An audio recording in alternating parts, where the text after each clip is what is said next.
Hello mga mare, mga pare, mga pare-mare, kumusta kayo dyan? Welcome to Workaholic YouTube channel. Ito na nga mga mare-pare, excited na kayo na pag-usapan natin ang resulta ng pilot episode ng It's Showtime dyan sa GMA7. Ito na nga yung resulta mare-pare. Hindi ako makapaniwala kahit sino man na ang It's Showtime ay makapagtatala ng 9.6%. Yes, It's Showtime ay nakapagtala ng 9.6%. Samantala ang Itbulaga ay nakapagtala ng 4.4% ng rating noong Sabado, April 6 dyan sa AJB Nielsen Notam rating. So inuulit ko, It's Showtime 9.6%, ang Itbulaga ay 4.4%. Ayon yan sa AJB Nielsen Notam rating. Ngayon, ang sabi nila, mataas lang daw ang nakuha ng It's Showtime kasi nga Sabado, pilot episode nila yan, parang opening salvo. So pagdating sa Lunes, mukhang papalo uli ang Itbulaga hanggang sa susunod na mga araw. Pero tingnan natin kung tama ang kanilang hinala, tama ang kanilang haka-haka, kung tama ang kanilang analysis sa pagdating sa AJB Nielsen Notam rating. Ito nga pagkatapos ng Sabado. Nung Lunes, April 8, ang It's Showtime ay nakakuha ng 8.3%. Ang Itbulaga ay nakakuha ng 4.3%. So, malaki ang agwat, no? Halos kalahati. So, ano to nung Lunes, pagkatapos lang nung Sabado. So, na-maintain nila ang mataas na rating. Pagdating nung Martes, April 9, ang It's Showtime ay nakakuha ng 8.6%. Ang Itbulaga ay nakakuha ng 4.3%. Mga pinagsama na to mare-pare, pati yung sa Itbulaga, yung pinagsamang rating na yan ng TV5 at saka RPN9, samantala ang It's Showtime pinagsamang GMA7 at GTV11. So ayan April 9, It's Showtime 8.6%, Itbulaga 4.3%. Pagdating naman sa Miyerkules, April 10, It's Showtime nakakuha ng 8.3%, taas pa rin. Medyo tumaas ang Itbulaga na nakakuha ng 5.9%. So, nanguna pa rin ang It's Showtime, panalo pa rin sa concurrent views. So, ito ang tinatawag na rigodon sa noontime show. Ano yung rigodon, mare-pare? Pag sinabing rigodon sa noontime show, ito yung kumbaga sa English ay shaking up. May nangyayaring hindi inaasahan. So, kung dati ang It's Showtime ang nangunguna sa pananghalian, mukhang na-overtake ito ng It's Showtime mula nung makita ng madlang people ang performance level ng It's Showtime dyan sa GMA Super Show. I mean GMA Network, GMA7. Kasi nagulat sila sa performance level ni Karil at lalo na sa pabitin-bitin style ni Kim Chu at ang kanya-kanyang pasabog ng bawat It's Showtime host. Pero ang mukhang pinakaabangang kakaiba na opening salvo ay yung kay Vice Ganda sa It's Showtime, kung saan very iconic ang kanyang pagtungtong doon sa heart logo ng GMA7 sa building na yun, kung saan hindi na siya naghelicopter, mare-pare, umakit na lang siya sa lubid at doon naupo. Yun ang naging iconic doon. So namangha ang mga tao na tamimi sa kanilang performance level. Kakaiba ang nangyari at talagang hinangaan ng gusto at inabagan sa social media, trending at usap-usapan ng It's Showtime dyan sa social media, lalo na dyan sa X, Twitter. So kahit sa concurrent views, mare-pare, hindi ko na ipapakita ang mga figure, pero sa concurrent views talagang halos ang taas ng nakuha ng It's Showtime dyan sa concurrent views sa mga YouTube channel, sa social media. Talagang angat na angat ang nakuhang suporta ng It's Showtime mula sa mga netizens. So balikan natin ang nangyari. Ano nga bang nangyari sa Itbulaga? Ano ang kanilang preparasyon para tapatan ang It's Showtime? Kasi bago nag-pilot episode ang It's Showtime, mukhang merong inahandang preparasyon ang Itbulaga ng TVJ para tapatan ang It's Showtime. Ang kanilang pangtapat sa It's Showtime ay mukhang nadiskaril kasi ang kanilang pinaka-main na pantapat, goal pinigulat, ay walang iba kundi ang kakambal ni Atasha Mulak na si Andres Mulak. Akala ng TVJ, marami ang naghahanap kay Andres Mulak. Akala ng TVJ o kaya ng TV5 na marami ang nasasabik na makita si Andres Mulak sa TVJ Itbulaga. Pero ibang nangyari, maripare. Hindi napansin si Andres Mulak, hindi nakatulong si Andres Mulak sa nung Sabado nung magkaroon ng tapatan. Hindi nakapagtala ng mataas na rating. Doon nagkamali ang TVJ. At mas lalo na, pagkatapos ng Sabado, ng sumunod na araw na Lunes, Martes, Merkules, na-maintain pa rin ng Itbulaga, na-maintain pa rin ng It's Showtime ang kanilang posisyon bilang number 1 ng time show at pumangalawan na lamang po ang Itbulaga. So ano ang implikasyon nito, maripare? Ito ang pinakamagandang pag-usapan. Ang implikasyon nito, mukhang nagpanik ang TV5, yes, ang TVJ. Aminin man natin o hindi, nagpanik ang TVJ. Hindi mo akalain na susunod-sunurin sila ng susunod-sunurin sila sa pangingibabaw ng It's Showtime sa AJB Nelson Nutam. Kaya ang nangyari, mukhang nawala na sa tamang concentration ang creative team ng Itbulaga. Ano ang nangyari?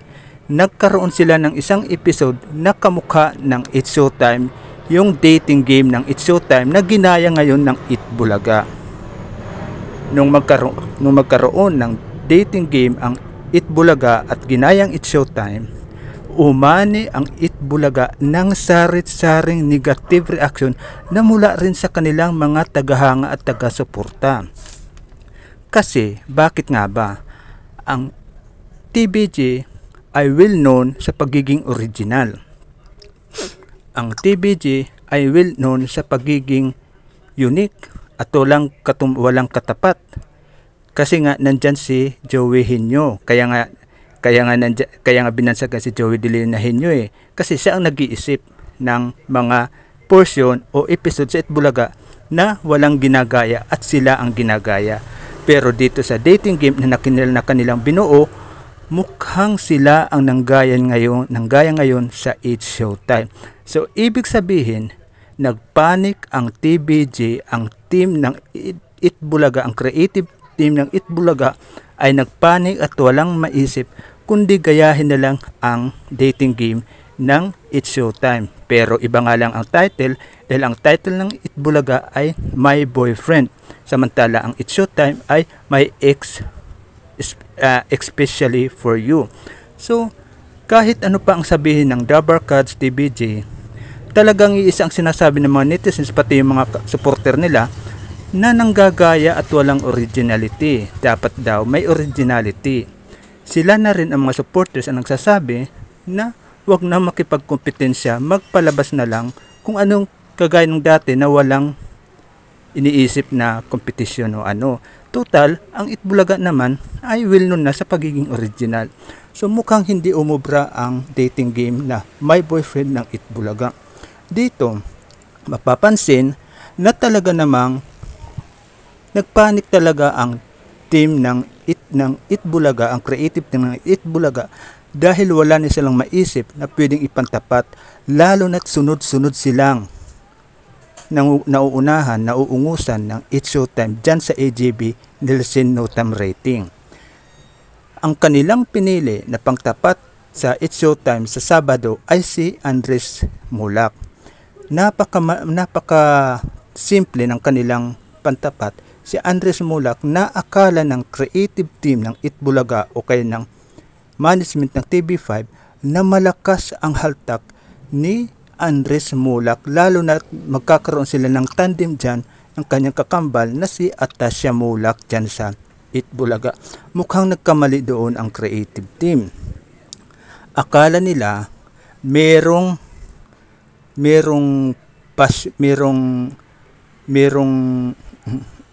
screen power si Andres Mulak dyan sa Itbulaga. Yun ang akala ng TVJ at ng creative team. Pero nagulat sila sa naging resulta ng AJB Nelson kung paano sila pinakain ng alikabok ng It's Showtime. So, ito mare-pare ay perspective natin tungkol dito sa nangyari sa It's Showtime at saka Itbulaga na tapatan talaga. Ngayon, hindi lang tapatan ito mare-pare na simple kahit sabihin pa nila na walang kompetisyon, may kompetisyon. Hindi may iwasan na may kompetisyon. Sa susunod na video, sa pagkikwentahan natin kung ano ang implikasyon ng paglipat ng It's Showtime dyan sa GMA against sa Itbulaga. Ano ang implikasyon ng It's Showtime dyan sa GMA 7 laban sa Itbulaga na kakompetensya dyan sa TV5. So, hindi pwedeng walang implikasyon yan. Meron yan. Kaya nga nagkaroon sila ng nagkaroon ng ideya ang creative team ng Itbulaga ng dating game na My Boyfriend kasi alam nila na yun ay pampatok ng It's Showtime. So, ayan lang ang nakikita kong dyan, wala silang naisip na paraan.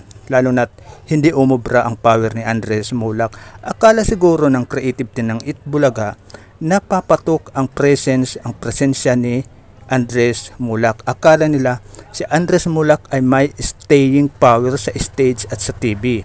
Lagi natin sinasabi na ang bawat host dapat ay may staying power. Ano yung staying power? Ito yung pinapanood ng TV ng mga tao, netizens, ng mga audience dyan sa mga TV, sa bahay-bahay na hindi pinagsasawaan panoorin. Yan ang magic ng TVJ at ang magic ni Vice Ganda at ng Ann Cortez. So, pareha sila may staying power, pero sa nangyari nung Sabado, mukhang naungusan sila ng It's Showtime, lalo na sa rating dyan sa AJB Nielsen. Ang laki ng impact ng It's Showtime dyan sa GMA 7. Isa sa mga impact ay naitaangat nila ang rating ng Family Feud. Nakapagtala ang Family Feud ng 10.6% dyan sa GMA 7 na dati ay sumusunod lamang sa Abot Kamay na Pangarap. Ngayon, ang Abot Kamay na Pangarap ay dikit na lamang ang rating nila sa Family Feud dahil dyan sa afternoon blockbuster ang Abot Kamay na Pangarap ang laging nangunguna, pero nung mag-guest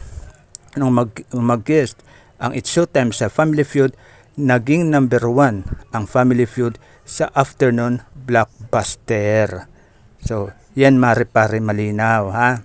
So, ulitin natin, hindi ako makapaniwala at hindi makapaniwala ang lahat sa naging performance level ng It's Showtime dyan sa GMA 7. At higit sa lahat, hindi umubra ang power ni Andres Mulak laban sa It's Showtime. Kasi ang inaasahan ng TVJ, ang presensya, ang staying power ni Andres Mulak ay makakahaltak ng viewers at makakaangat sila sa rating.